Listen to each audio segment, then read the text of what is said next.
musicians. But the reality of this experience will stay with them forever. And this is so wonderful. Thank you all for your participation with them. Ms. Jennings, bless your heart. Working with these young folk, you know, all of us need somebody to lead us. No matter what we're doing, somebody has to help us get through that, whatever it is. And I know these young folk appreciate Ms. Jennings and appreciate all the great work that she's provided, and your parents and others who have helped you with this. I'd like to go back. I think, Mr. Jett, where are you? Yes, sir. It ought to really be the super 4-7. So maybe just change the super 4-7. When 2 years ago, Lieutenant Governor Kay Ivey came to AMSTEC. AMSTEC's, you know, we use all these letters to say what our organization is. It's the Alabama Mathematics, Science, and Technology and Engineering Coalition. That's a mouthful to say. But it's a group of people, business and industry, higher education like myself and Brenda Terry, folk from our K-12 system, from all over our state who came together in 1998 to see what we could do about reinforcing education for mathematics, science, technology, and engineering at all levels of education, all the way from our babies down here in 4th grade, perhaps in preschool, all the way through the PhD program in science and engineering, mathematics, and technology at our universities. And our single expectation is that young folk in any part of that spectrum of time, from down here all the way to here, that they would learn about science, the technology, the engineering of things around them, things that influence them, things that make a difference in their lives and the lives of people around them. And so we've been working at that, and Brenda Terry has been our head leader as executive director of AMSTEC, and I have the privilege of serving as chairman of the board of directors for AMSTEC. But the other thing I do is I work, as Mr. Jett indicated, with the University of Alabama System Office, and I say that only to make the point that if any of these young folk are interested in engineering, science, or technology, the institutions, here's my commercial, forgive me. My commercial is the University of Alabama, the University of Alabama Huntsville, and the University of Alabama, all three institutions which I have the pleasure of working, are institutions that offer all of that. Medicine at UAB, engineering at all three of our campuses, and a whole variety of sciences and technology and mathematics at the other campuses, as well as our other institutions at Jacksonville and Auburn and Community College Northeast and all of the schools that are around us. So I know these young folk are going to be successful, not just because they have the mental ability to do it and the interest and the dynamism within their own themselves, but because they have folk like you.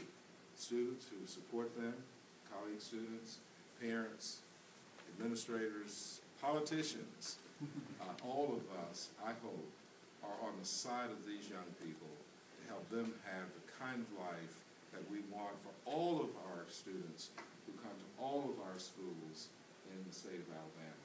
So, congratulations on last year, where you were wonderfully successful and went to Washington. I hope you had a great time up there last year and learned a lot.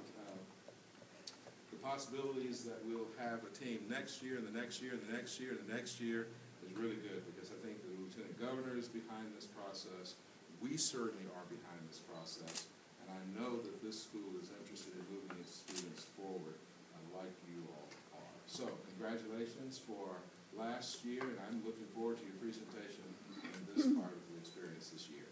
Thank you all very much for letting me be here.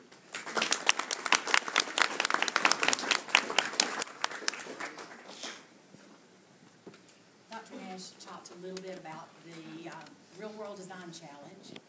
I will have to say, although I'm at UAH now, I was the 3rd and 4th grade teacher for many years in Decatur, with Decatur City Schools. And when I read over this challenge last year and then again this year, I was very, very happy that there were teachers like Jackie Jennings in the high schools across the state that could lead the students with this project. It was extremely challenging. There were mentors across the nation that could work with the students, but it took initiative from the teams to contact those mentors and get that support, and Jackie was here and supported the team. So, again, we really do appreciate what she's done. Let me give you a little background there. I want to first, before we go any further, they will be giving their presentation, the team will, so you'll know a little bit more about what they did since October when this challenge was released. The background on this is a small unmanned aircraft system, and they had to design, they had a problem, an engineering design challenge using, and had to design a small unmanned aircraft system. You've heard a lot about drones lately. I bet this team right here could tell you more than you would ever want to know about drones and what that has to do with our military today. They're going to be prepared to go further with that. So they had to design that, which included one or more fixed wings, unmanned aerospace aircraft system, and develop a business plan to support the commercial applications. So it's not just about the engineering. And anybody in engineering, in any of the companies that we've got tons of them in the Huntsville area, they will tell you it's not enough to have expertise in engineering.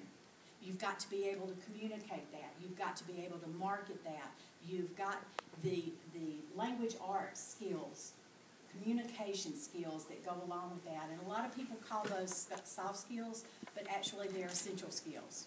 Dr. Nash has mentioned that several times, and it's true. It doesn't matter if these kids decide they don't want to go in engineering. What they learned with those essential skills will stay with them the rest of their life. So I congratulate you in completing this project. We had, in the state of Alabama, we had 48 teams registered for this. More than any other state in the nation. We were the leaders. And I received emails from people all over the nation saying, how did you recruit so many teams?